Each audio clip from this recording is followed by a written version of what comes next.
We are going to continue talking about the basic types and operations. And we started in the previous session, started talking about the sequence types. So now we're going to continue talking about them this session as well. So we did talk about the strings and list and tuples last time. Um, uh, Now all the types that are of sequence types are considered compatible. All of them are considered of type iterable.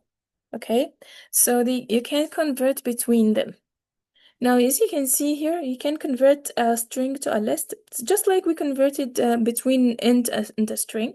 You just use the constructor of the type or the name of the type, and then followed by parentheses, and then you send it the value that you want to be converted.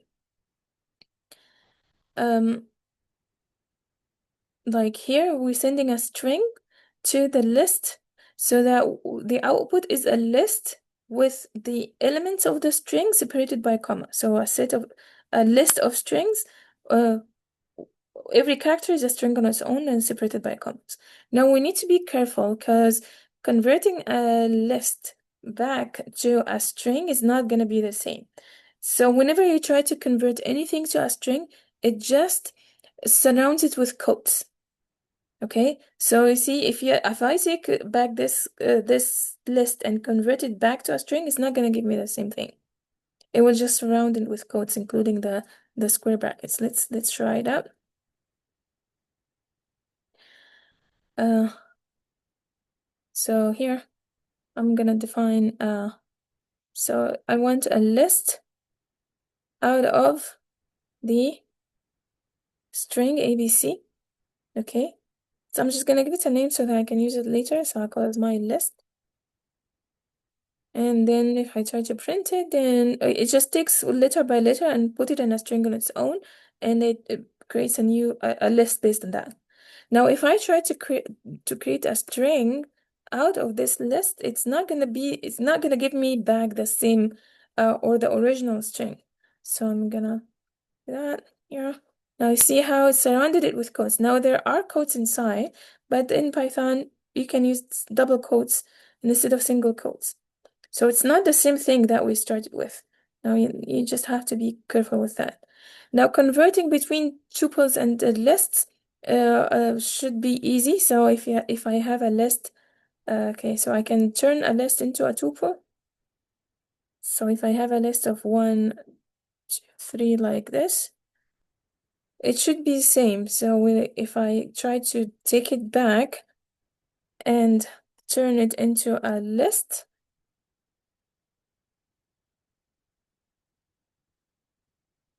it will give me back the original list.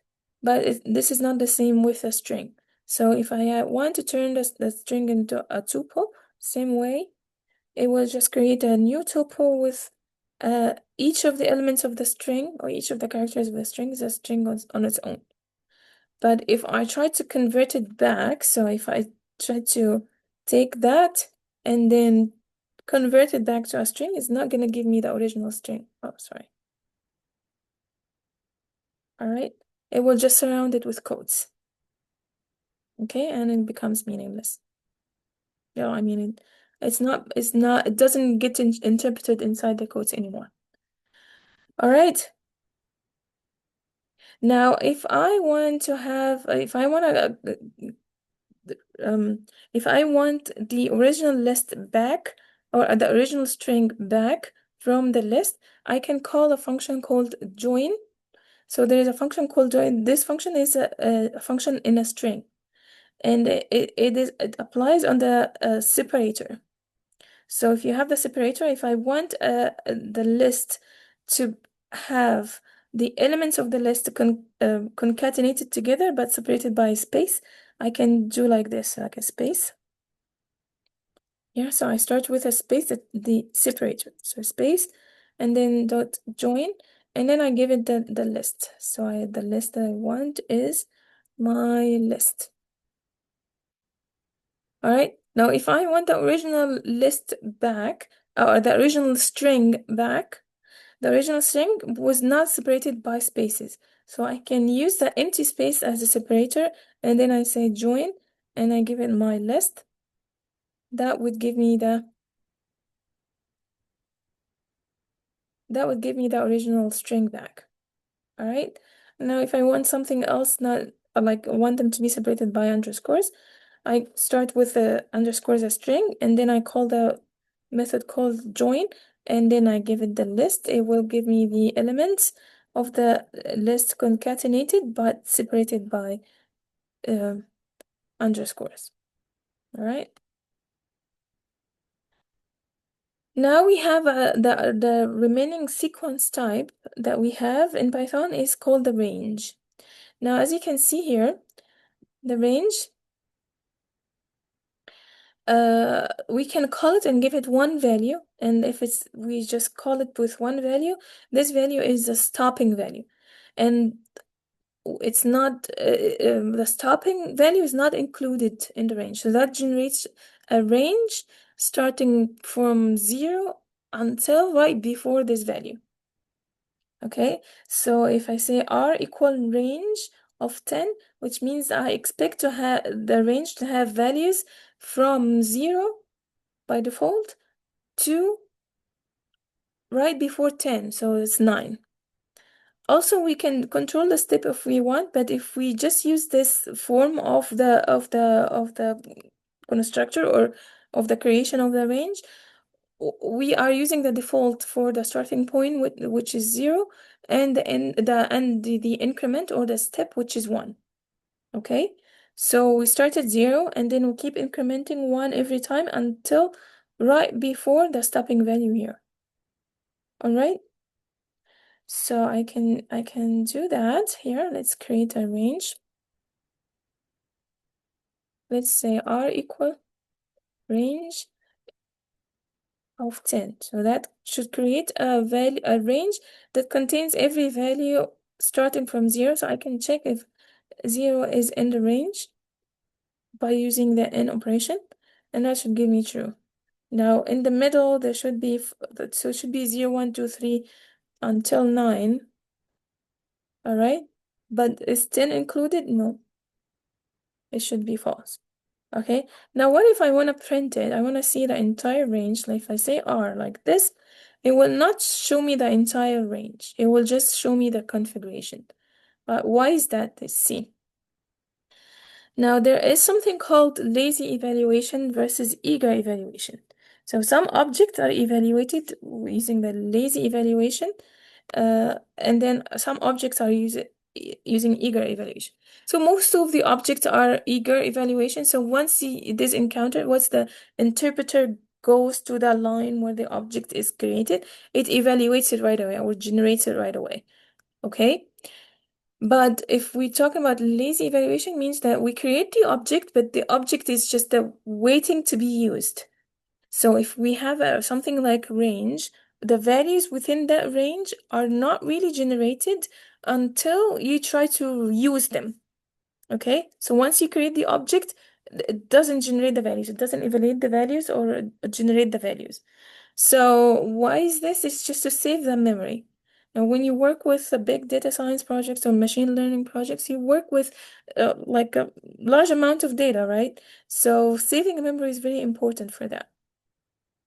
So, the range in Python has lazy evaluation, so which means that it is not gonna be generated. The values within the range are not gonna be generated unless we try to use them, unless we try to read them.